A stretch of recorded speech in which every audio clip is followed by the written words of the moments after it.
they'll ever be. Slide up the mics. Slide them up. Oh. All right, we are back. Once again, you are listening to Inside the Glass on Camp Student Radio with Rob Leano and Rachel Houston. We're now just going to talk about a couple final points. The one thing we want to talk about is, it's kind of interesting. So this is the talking about the Calgary Flames. So yesterday, I think there's news saying that the Saddle Dome is, Calgary's reaching the end of their lease with the Saddle Dome, which is quite possibly the ugliest looking arena ever. It is terrible. It looks like a saddle, and I understand why it's called that, but it's disgusting. And so now Calgary wants a new arena in Calgary, and the city of Calgary does not like that. They're like, we're not paying for it. And the owners are just like, all right, well, maybe we'll move. Now, here's the interesting thing, is just also 2 days ago, the day before this news came out, the city of Seattle said, we're renovating this arena, so it's fit for an NBA or NHL team.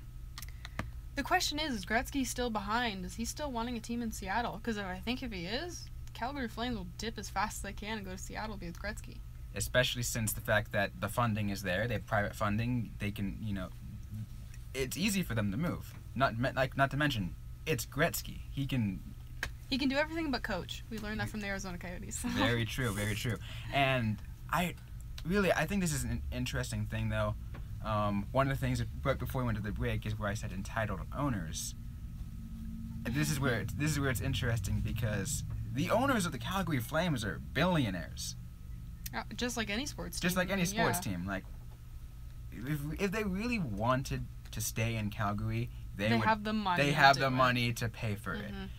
Yeah, and you're what? So they're multi-billionaires. So they can literally, it will take a decent amount of their net worth in order to build an arena, but obviously that money will come back to them later on as time goes on, because Calgary's, they're only getting better. Getting better.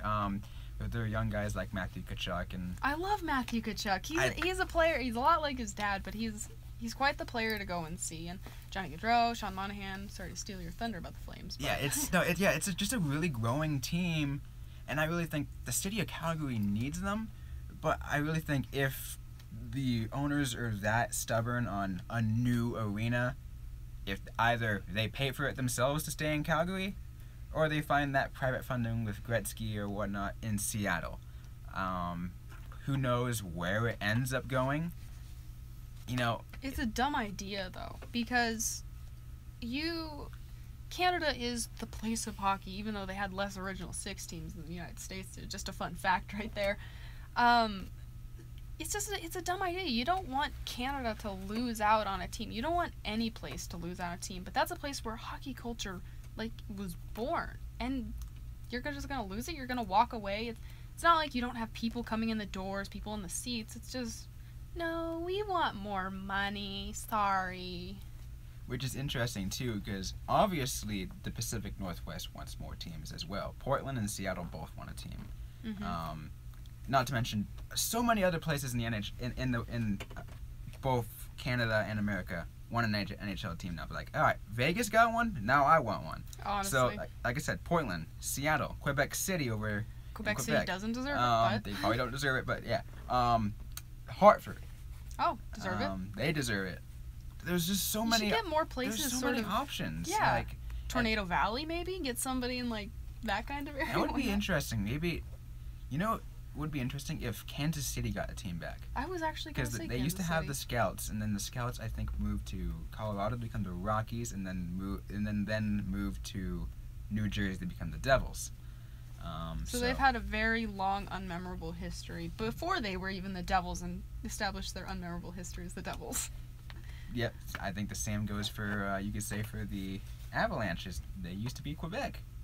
Oh. They used to be the Nordiques. I mean, what kind of name is that? It's funny, we make fun of both those teams, but both those teams have probably produced some of the best goaltenders that have ever been. Patrick Waugh and Martin Brodeur. I mean, there's Good times Oh, yeah. for both of those, but absolutely still want to make fun of them. And of course, I can't discount what, one of the greatest moments in Stanley Cup final history was the whole situation with Raymond Bourque. I mean, Oh, explain that. have you never seen that? I feel like I have, but I don't remember right now. This was when, I think it was the early 2000s. I think it's like 2002, the year that... Oh, you're saying when he first won it? Yeah, so, so Joe Sakic, the captain of the Avalanche? at the time. Now he's the GM, I think. Yeah, instead of hoisting it over his head first, he passes it to Ray Bourque first, so he can hoist it over his head. Because it was in 20? Did he play 20 years or so? And Something then he like finally that. It was got a long time. That whole Colorado team looked really old, I'll say, when they won that, so you can guarantee. But, but still known as one of the greatest moments in Stanley Cup final history because of its significance. But, there's the lack of history now. It's just like, what are they doing now? They're just being... What are you telling me? The Devils don't have a left-wing lock anymore? Who are they? And it's a shame because I don't...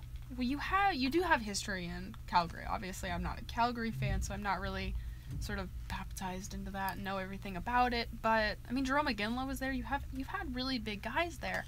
And to just sort of throw that away and be like, nah, let's go to Seattle. I mean, I'm probably downplaying it a lot more than, like, what they're thinking it as, but it feels like that. If you're just going to go move a city, it's like, hey, you know what? The Chicago Blackhawks, Chicago just isn't cutting it anymore. Guess what? We can go to, I don't know, name another team. We can go to Idaho, and they can give us more. Yeah, let's go to Boise. Yeah, let's go to Let's go to Boise. Come on, guys. Let's go to Anchorage. Anchorage lost their ECHL team, so now no hockey in Alaska. So let's put the Blackhawks in there, because they're like, nah, let's move on. Like, Anchorage doesn't have a team. Why not? Yeah, exactly. Chicago has a lot of sports teams. Come on. So. Yeah, I just really think in general, like, if you have a strong fan base that's willing to support you, why move? Would the San Francisco Giants move? That's a question. You're wearing a Giants jersey, like. I mean, if they moved, that'd probably be one of the most devastating things to the Bay Area. Exactly, because people support them. And I think before we just went over here, I was gonna make the comparison of what Calgary is doing to what happened in Oakland. Mm-hmm. If you guys don't know, so like Oakland, the Raiders were, they were for a long time. They were always back and forth, L.A., Oakland, but they were mostly known for being the Oakland Raiders. And they have a lot of history there. They have a lot of history there. Al Davis and what he built there in Oakland was fantastic, and I'm saying this as a 49ers fan. Do they have was it called the Black Hole? They have what's called the Black Hole, and that fan base is probably one of the most loyal. They're crazy, but they're loyal as to a fault. I think those two go hand in hand, honestly. Yeah,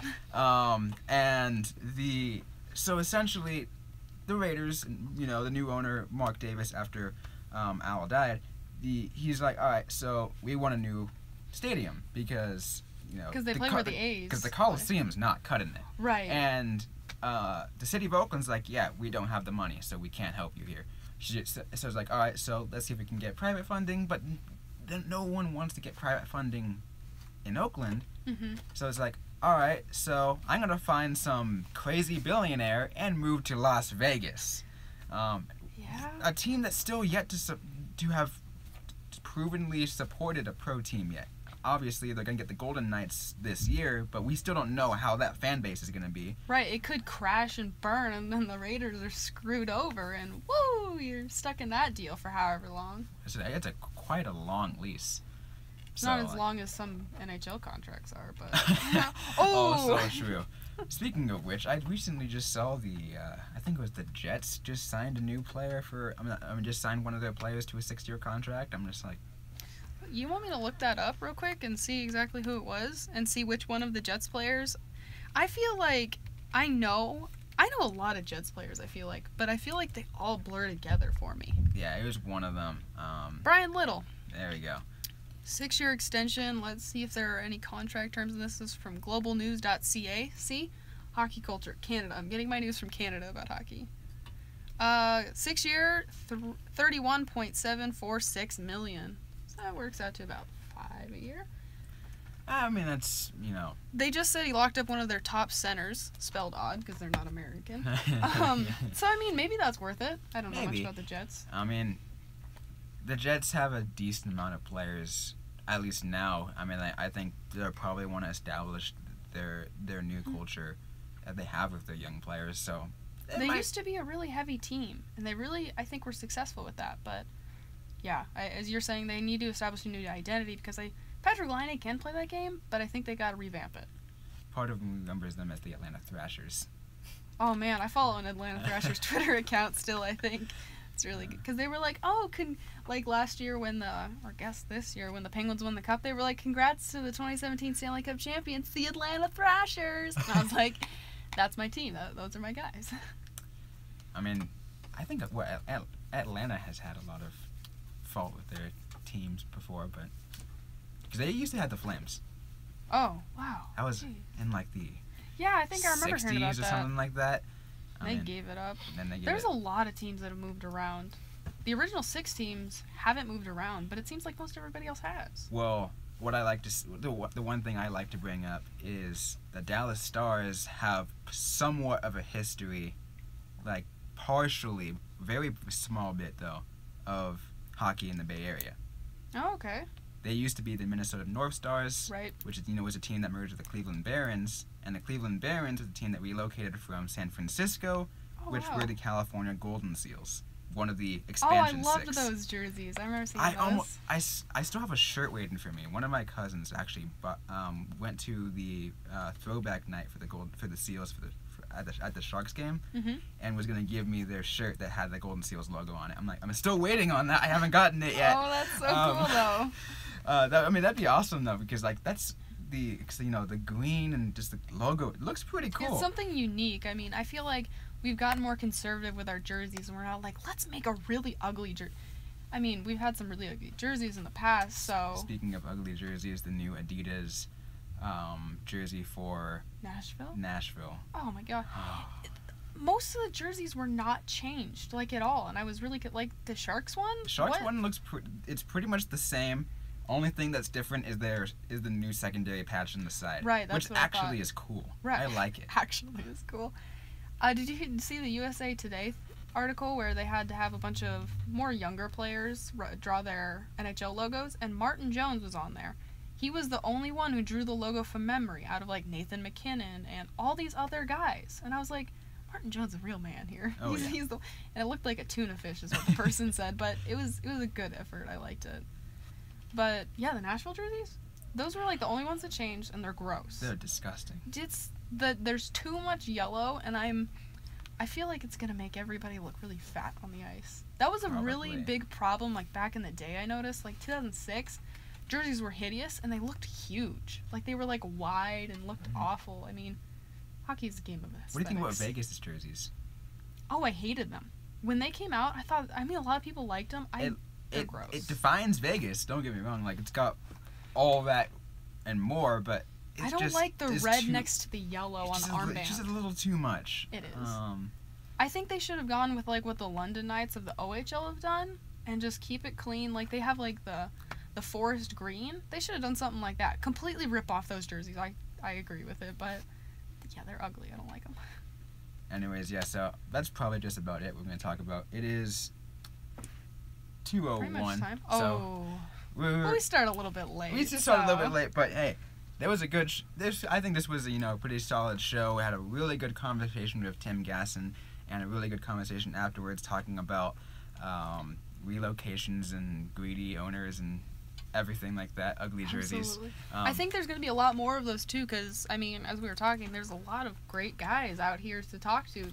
The team. I mean, once I start covering the team more, we can be like, hey guys, come on into the studio, and we can just get let's just have the whole hockey team in our recording studio, and they'll just talk. It's funny, though, because here on Thursdays we're co-hosts, but come game day, we're technically, like, as what Saul Bookman would say from the Wildcats, we're rivals. You writing for the Wildcat, and myself writing for SB Nation. But, hey, we're still... I understand where you are. I used to write for there, so I totally get that. I partially wrote for them until you joined in, so... Then I just absolutely ruined it. Hey, it's okay. It's All okay. Right, cool. Anyways, thanks once everyone for listening to Inside the Glass with Rob Leano and Rachel Houston. We will be back next week. We'll probably have some more people to talk to. And then within the week after, it will be U of A Media Day for the hockey team. And so that's gonna it comes right after our show, pretty much. Yes, it's literally right after our show. So, it depending on when exactly it starts, we might end it early, depending on whatever. I believe it starts a few hours after. I don't want to give away the details, but it starts a few hours after. All right, so we'll have enough time, but we will pretty much have enough content probably to get you guys excited for the hockey season. And, I know I am. We're all Just excited. being in this booth, we're already exciting. excited for the hockey season. But anyways, thanks everybody for listening again. We will see you guys all next week.